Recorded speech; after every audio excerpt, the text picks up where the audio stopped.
சுதந்திரம் பெற்று 78 ஆண்டுகளாக திருப்பூர் மாவட்டத்துல மேற்கு தொடர்ச்சி மலைப்பகுதியில வாழக்கூடிய பழங்குடியின மக்களுக்கு உள்ளாட்சி தேர்தலில் ஓட்டு போடுவதற்கான வாய்ப்பு மறுக்கப்படுகிற அவல நிலை இன்று வரை தொடர்கிறது.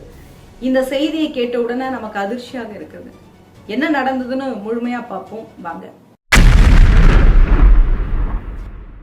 திருப்பூர் மாவட்டத்துல மேற்கு தொடர்ச்சி மலையில ஆனைமலை புலிகள் காப்பகத்துக்கு அதுக்கு உட்பட்ட பகுதியில மாவடப்பு, குருமலை, மேல் குருமலை, குழிப்பட்டி, காட்டுப்பட்டி, பூச்சிக்கொட்டாம்பாறை போன்ற 15 கிராமங்கள், 15 பழங்குடியின கிராமங்கள் அங்க இருக்கிறாங்க. இந்த கிராமங்கள்ல எந்தெந்த சமூகங்கள் இருக்கிறாங்கன்னா புலையர், முதுவர், மலசர் இந்த சமூகங்களை சேர்ந்த சுமார் 4000க்கு மேற்பட்டவங்க அங்க வாழ்ந்துகிட்டு இருக்கிறாங்க. இந்த மக்கள் சட்டமன்ற தேர்தலையும் மக்களவை தேர்தலையும் ஓட்டு போடுறாங்க.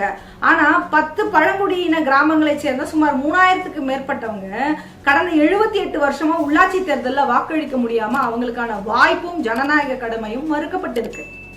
என்ன நடந்ததுன்னு விசாரிச்சு பார்த்தோம் அப்படின்னா, எம்பி எம்எல்ஏக்கள் தேர்தல் நேரத்துல அந்த பகுதிக்கு அரசியல்வாதிகள் வாக்கு கேட்டு வருவதோட சரி, அடுத்த 5 வருஷத்துக்கு அந்த கிராமத்து பக்கமே அவங்க வரதில்லை.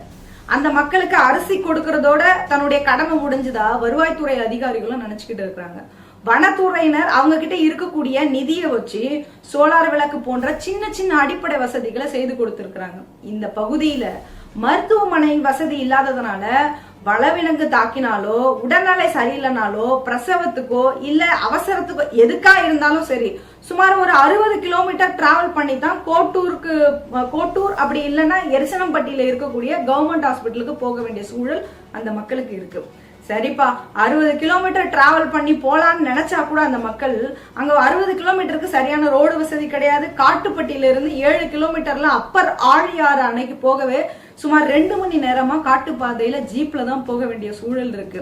அப்படி போகும்போது பல பெண்களுக்கு, பல கர்ப்பிணி பெண்களுக்கு அங்கேயே குழந்தை பிறந்திருக்கு. அந்த மலை கிராமங்கள்ல இதுவரை கழிப்பிட வசதியும் மின்சார வசதி போன்ற எந்த அடிப்படை வசதியும் இல்லை. இதுக்கெல்லாம் அடிப்படை காரணம் என்ன? அவங்களுடைய கிராமங்களை உள்ளாட்சி அமைப்போட இணைக்காததுதான். இதனால உள்ளாட்சி தேர்தல்ல அவங்களுக்கு ஓட்டு போடுற உரிமை இது வரைக்கும் இல்லாம இருந்திருக்கிறாங்க. ஒருவேளை உள்ளாட்சி அமைப்போட அவங்க கிராமங்களை இணைச்சிருந்தா அவங்க பகுதிக்கு ஒரு பிரதிநிதி இருந்திருப்பாங்க. அந்த பிரதிநிதிகள் மூலமா அந்த மக்களினுடைய அடிப்படை தேவைகளை அவங்க பூர்த்தி செஞ்சிருப்பாங்க. ஆனா அது மட்டும் இல்லாம அந்த கிராமங்கள் ஆங்கிலேயர் காலத்துல இருந்தே அந்த மலை கிராமங்கள் அரசோட பதிவேட்டுல இருந்தாலும் வருவாய் கிராமங்களாக அங்கீகரிக்கப்படாததுதான் இந்த பிரச்சனைக்கு ஒரு முக்கிய காரணம்னு சொல்லப்படுது. தமிழகத்துல வேற எந்த பகுதியிலும் இருக்கக்கூடிய பழங்குடியின மக்களுக்கு உள்ளாட்சி தேர்தலில் ஓட்டு போடுற உரிமை இல்லாம கிடையாது. எல்லாருக்கும் ஓட்டு போடுற உரிமை. ஆனா இங்க அந்த பிரச்சனை இருக்கு. ரொம்ப நாள் போராட்டத்துக்கு பிறகுதான் போன உள்ளாட்சி தேர்தலில் திருமூர்த்திமலை, குருமலை, மேல் குருமலை, பூச்சிக்கொட்டாம்பாறை இந்த 4 கிராமங்களுக்கு தளி பேரூராட்சியோட இணைக்கப்பட்டிருக்கிறாங்க. அந்த தேர்தலில் வெற்றி பெற்ற பிரதிநிதி பேரூராட்சியினுடைய துணைத் தலைவரா வந்திருக்கிறாரு. அப்படி பேரூராட்சி துணைத் தலைவரா அவர் வந்ததால இந்த 4 கிராமங்களுக்கும் அடிப்படை வசதிகளை செய்து கொடுத்திருக்கிறார். ஆனா மற்ற கிராமங்கள்ல உள்ளாட்சி அமைப்போட இணைக்காததுனால அவங்களுக்கு வாக்குரிமையும் இல்ல, அவங்களுக்கான அடிப்படை வசதிகளையும் செய்து கொடுக்கவும் முடியாம இருக்கிறாங்க.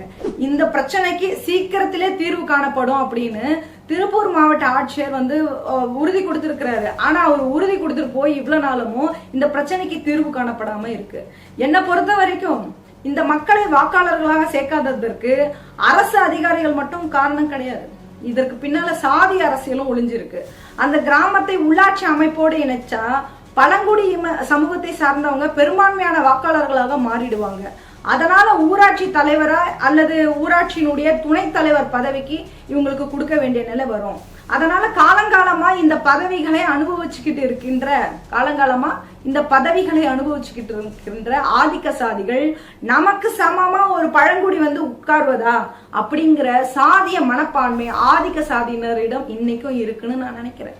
அதனாலதான் பல ஆண்டுகளாக அந்த மக்கள் போராடியும் ஆதிக்க சாதியினர் அழுத்தம் கொடுத்தோம். அரசியல் அழுத்தத்தால அவங்களுக்கான வாக்குரிமை தொடர்ந்து மறுக்கப்பட்டு வருது. அவங்களுக்கான வாக்குரிமை கொடுக்கப்படாதது கட்சி பேதம் இல்லாம எல்லாரும் ஒண்ணு சேர்ந்து கொடுக்காம இருக்கிறாங்கன்னு நினைக்கிறேன். ஏதோ ஒரு கட்சியாவது அவங்களுக்கு உதவி பண்ணிருக்கலாம், ஆனா செய்யல. ஆனா கடந்த 2016 உள்ளாட்சி தேர்தல் அறிவிச்ச போது விடுபட்ட பழங்குடியின கிராமங்களான ராவணாபுரம், மானுப்பட்டி ஊராட்சிகள் தளி பேராட்சியோடு இணைக்கப்பட்டதா அதிகாரிகள் சொல்லியிருக்கிறாங்க. ஆனா அந்த மக்கள் போய் போட்டியிட வேட்புமனு தாக்கல் செய்யும் போது அங்க நேரில் போய் போகும்போதுதான் அவங்களோட பேர் வந்து வாக்காளர் பட்டியலே இல்லைன்னு சொல்லி அனுப்பியிருக்கிறாங்க அந்த அதிகாரிகள். இது போல மற்ற ஜாதிக்கு இவ்வளவு ஆண்டுகள் வாக்குரிமை இல்லாம இருக்குமா? அடிப்படை வசதிகள் செய்து கொடுக்காம இந்த அரசு நிர்வாகம் வேடிக்கை பார்க்குமா? பாபா சாஹிப் அம்பேத்கர் அவர்கள் ஏழை எளிய மக்களை மனதில் வைத்துதான் சட்டத்தை எழுதினாரு. என்னதான் அந்த சட்டம் எழுதப்பட்டாலும் அந்த சட்டம் கடைக்கோடியில் இருக்கக்கூடிய மக்களுக்கும் போகணும்னா ஆட்சியாளர்களுடைய கடமை மிக மிக மிக முக்கியமானது. 70 வருஷமா திராவிட கட்சிகள் ஏழை எளிய மக்களுக்காக இருக்கிறோம்னு சொல்றீங்க, ஆட்சி நடத்துறோம்னு சொல்றீங்க. இவ்வளவு நவீன உலகத்துல அந்த மக்களுக்கான அடிப்படை உரிமைகளும் ஓட்டு போடுற உரிமையும் அந்த மக்களுக்கு போய் முழுமையா சேரலன்னு யோசிக்கும் போது ஆச்சரியமா இருக்குது. ஆக தேர்தல் ஆணையமோ அரசாங்கமோ மாவட்ட ஆட்சியரோ இதுவரை என்ன செய்துகிட்டு இருக்கீங்க? என்ன செய்தீங்க இந்த மக்களுக்கு? பழங்குடி மக்கள் அதிகாரத்தை சுவைக்க கூடாது, அடிப்படை உரிமைகள் அவர்களுக்கு கிடைத்து விடக்கூடாது என்பதற்காக செயல்படுகிறதா இந்த அரசாங்கங்கள்? பழங்குடி மக்கள் கிட்ட போய் ஓட்டு கேட்கணுமான்னு எல்லா அதிகாரிகளும் ஆட்சியாளர்களும் அரசியல் கட்சிகளும் ஜாதிய மனநிலை இருந்தாலும் இந்த விஷயத்தை நீங்க அணுகிருக்கிறதா நான் பாக்குறேன். இந்த பிரச்சனையை ஒடுக்கப்பட்ட மக்களுக்காக இருக்கக்கூடிய இயக்கங்கள் உடனடியா வந்து கையில எடுக்கணும். நம்மை போன்ற இயக்கங்கள் தான் நம்ம இந்த பிரச்சனையை முன்னெடுக்க வேண்டிய அவசியமா இருக்கு. இது இந்த சமூகத்துக்கு சுட்டி காட்ட வேண்டிய தேவையாவும் இருக்கு. ஆகவே அரசாங்கங்கள் இத்தனை ஆண்டு காலமா அநீதி இழைத்திருக்கு இந்த மக்களுக்கு. இந்த அநீதியை யாராலும் ஏற்றுக்கொள்ளவே முடியாது. ஏன்னா அந்த மக்களுக்கு 30-40 வருஷத்துக்கு முன்னாடி உள்ளாட்சியில ஓட்டுரிமை கிடைச்சிருந்தா அந்த மக்களுக்கு கல்வி பொருளாதாரத்துல மேம்பட்டு இருப்பாங்க. அப்போ இதெல்லாம் முடங்கி போனதற்கு அடிப்படை காரணம் உள்ளாட்சியில ஓட்டு போடுறதுக்கான உரிமை வழங்கப்படாதுதான். ஆக நாம இன்னும் இந்த சமூகத்தை கவனிக்கணும்னு இந்த மாதிரியான சம்பவங்கள் நமக்கு தொடர்ந்து உணர்த்திக்கிட்டே இருக்கு. அடிப்படை உரிமையான வாக்குரிமை கூட இல்லாத பழங்குடியின மக்களின் பிரச்சனைக்கு தீர்வு காணுமா இந்த சமூக நீதி அரசுன்னு பார்ப்போம்.